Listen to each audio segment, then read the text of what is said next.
বাবুরে, তোমাকে আমি একটা গল্প বলবো, গল্পটা তোমাদের ভালো লাগবেই লাগবো। কারণ আমার দুঃখের গল্প শুনি তোমাদের সত্যিই ভালো লাগে, আমি এটা অনুভব করতে পারছি। তোমরা জানোই আমি যেখানে কর্মক্ষেত্রে থাকি এই জায়গায় আমি একটা আমার বন্ধু জুটাইছি, ঠিক আছে, মানে ফ্যান্টাস্টিক বন্ধু, মানে তারে পাইয়ে আমার মনে হয় যে আমি আমার গ্রামগঞ্জে রাইয়ে আসা যে বেস্ট ফ্রেন্ডগুলো এর মধ্যে আমি খুঁজে পাইছি। এই লেভেলের বন্ধুত্ব হয়ে গেছে তার সঙ্গে আমার। সেই বন্ধু আজকে আমার দুপুরবেলা বললো যে চলো বন্ধু আজকে খাতি যাই, আমাকে আজকে একটা হোটেল আসে, যাইয়ে দুইজন যাইয়ে কায়দা করে বাড়ই আসি। আমার তো মনের মধ্যে একটা অন্যরকম আনন্দ ঠেকে গেল। আজকে বন্ধুর টাকায় মারবো আর কি, কবজি ডুবই বসাইবো। বন্ধুর মোটর সাইকেলে করতে আমরা দুইজন ফুরফুর করে চালাই চালাই সে হোটেলের দিকে যাচ্ছি। মাঝ পথে বন্ধুর যে মোটর সাইকেল একটা সামান্য প্রবলেম না কি যেন হইয়ে গাড়িখান কচাত করে দাঁড়াই গেল। সামনে যাইয়ে একটা গ্যারেজে দেখালাম বন্ধুর গাড়িটা, বন্ধুর কি দেখি সমস্যা হয়েছে ঠিক করিয়ে গ্যারেজের বিল হয়েছে 700 টিয়া।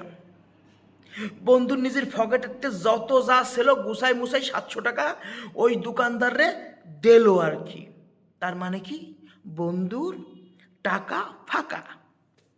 এখন ওই হোটেলে যাইয়ে যে খাওয়ার টাকাটা আমার গাড়ির থেকে যাইব, টেনশন বাদি গেছে কিন্তু মান সম্মান।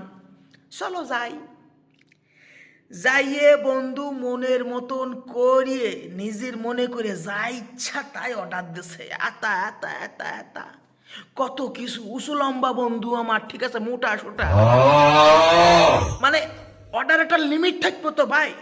তুই পনির টিক্কা, ভেজ ফ্রাই, এই ফ্রাই, ওইটা ওইটা দিয়ে টিয়ে তান্দুরি রুটি, চাওয়াল, এইসব বালছাল দিয়ে মোটামুটি হাতে টেবিল পুরো বড়ি ফেলাই দিছে। এইবার বন্ধু খাওয়া শুরু করছে নিজের মনের মতন করে। আমু ছিঁড়ে ছিঁড়ে খাচ্ছি, অন্তরে দুঃখ লাগতেছে, হাই রে ওর টাকায় খাইতে আইতেছিলাম, আজকে আমার টাকার গাড় মারা গেল। খাইছে খাইছে বন্ধু, খাইতে খাইতে মোটামুটি 11 নম্বর তান্দুরি রুটি বুঝছো পনির দিয়ে খাচ্ছে ভাই। আরো অনেক খাবার টেবিলের সামনে সাজানো রয়েছে। বন্ধুর টার্গেট সবই একাই সাবার করবে, সেই হিসেবে সে 11 নম্বর রুটি খান, তান্দুর রুটি খান, ওই যে পনির টিক্কা দিয়ে এর মুড়াইয়ে গালের মধ্যে ডুয়ে কামড়াচ্ছে ভাই, হাতে কামড়াচ্ছে। আমার মনে হচ্ছে যে আমার কলজেটা ধরে আমার কামড়াচ্ছে ভাই। 11 নম্বর রুটি হাতে মারতেছে, পনির দিয়ে সামনে আরো গাদা গাদা খাবার। তো এম্মাই পনির টিক্কা আর কি দিয়ে টিয়ে যেন হাতে মোটামুটি 15 খানা তান্দুরি রুটি হাতে বসাইলো আর কি। আমি বললাম বন্ধু আর কিছু খাবা না, সামনে কত কিছু রয়েছে, রাইস দেশো অর্ডার, ওই দেশো ওই দেশো, খাতি তৈব। তো বন্ধু কিছু কিছু একটু করে খাইছে, বেশিরভাগই খাবার পড়িয়ে রয়েছে ভাই। একটা মানুষ কত খাইতে পারে। হট করে আমারে কাছে বন্ধু এইগুলো ভাল লাগতেছে না, একটা পোকা দেখলাম নোংরা নোংরা ভাব, খাবো না এইগুলো। ভাই জন ওই কথা কইল রে ভাই, আমার টিয়ার খাবার হাতে ফেলাই দেবে।